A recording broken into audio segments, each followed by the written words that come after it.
ओम शांति। आज की मुरली का प्रश्न है, कौन सी मेहनत करने से तुम बच्चे पद्मा पदमपति बनते हो? तो उत्तर बाबा ने बताया है कि सबसे बड़ी मेहनत है क्रिमिनल आई को सिविल आई बनाना।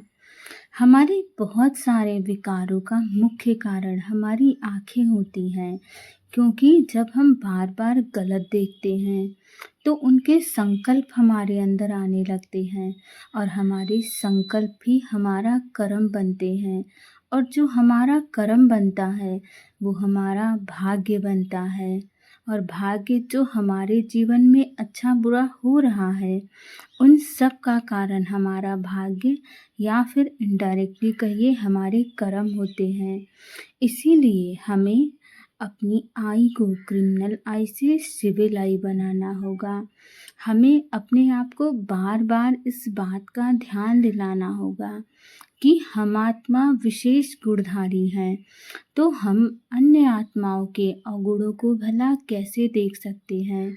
हमें अन्य आत्माओं के गुणों को ही देखना होगा, और हम जिस चीज़ को बार बार देखते हैं उन्हीं चीज़ों को धारण करते हैं, उनका प्रभाव हमारे भाग्य पर पड़ता है। तो यदि हम अच्छी चीज़ें देखने लगें तो ये भी तो 100% सत्य है कि जब हम अच्छी चीज़ें देखेंगे तो उसके भी संकल्प हमें आएंगे और हम अच्छी चीज़ें अपने कर्म में करना प्रारंभ कर देंगे। और जब अच्छी चीज़ें करना प्रारंभ कर देंगे तो हमारा भाग्य भी ऊंचा बनेगा, हमारा जीवन बहुत सुंदर और सरल बनेगा। तो कितना अच्छा हो। और ये बहुत मुश्किल चीज़ नहीं है, कहने के लिए तो बहुत बड़ी मेहनत है, लेकिन आप छोटे छोटे अटेंशन अपने ऊपर रखिए। हर बार किसी अन्य आत्मा के बारे में बात करने से पहले अवश्य सोचिए कि क्या उस आत्मा के ये गुण हैं या अवगुण हैं, और यदि मैं इनके अवगुणों को देख रही हूँ तो मेरे ऊपर इसका क्या प्रभाव पड़ेगा। जैसे ही आपके दिमाग में ये बात आएगी कि ये बातें मेरे भाग्य को प्रभावित करेंगी, आप उन बातों को नोटिस करना बंद कर दोगे, और जब आप नोटिस करना बंद करोगे तो आपका पुरुषार्थ तीव्र होता जाएगा। आँखें ही बहुत धोखा देती हैं, तो हमें बहुत ध्यान देना होगा।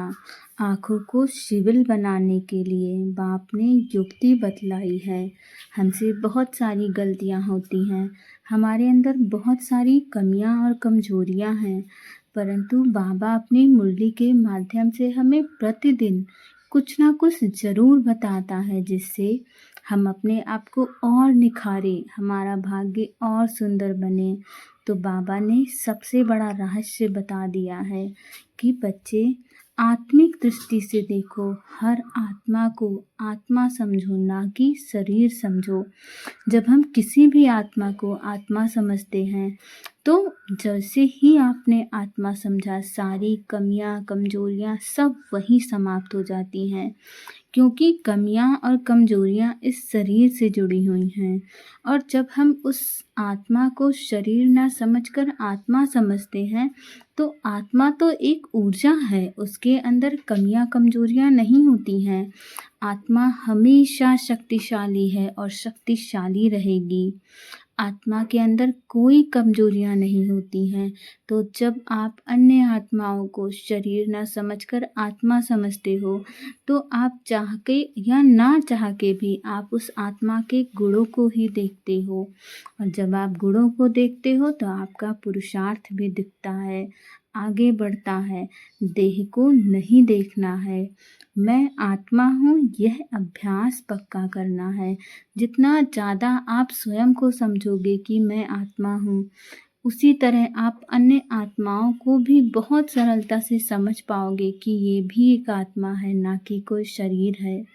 और जैसे आपने आत्मा देखना प्रारंभ किया, आपकी मेहनत से आपका पुरुषार्थ बहुत तीव्र हो जाएगा, और इसी मेहनत से तुम जन्म जन्मांतर के लिए पद्मा पदमपति बन जाओगे। आपके जीवन में सब कुछ बहुत सरल होगा।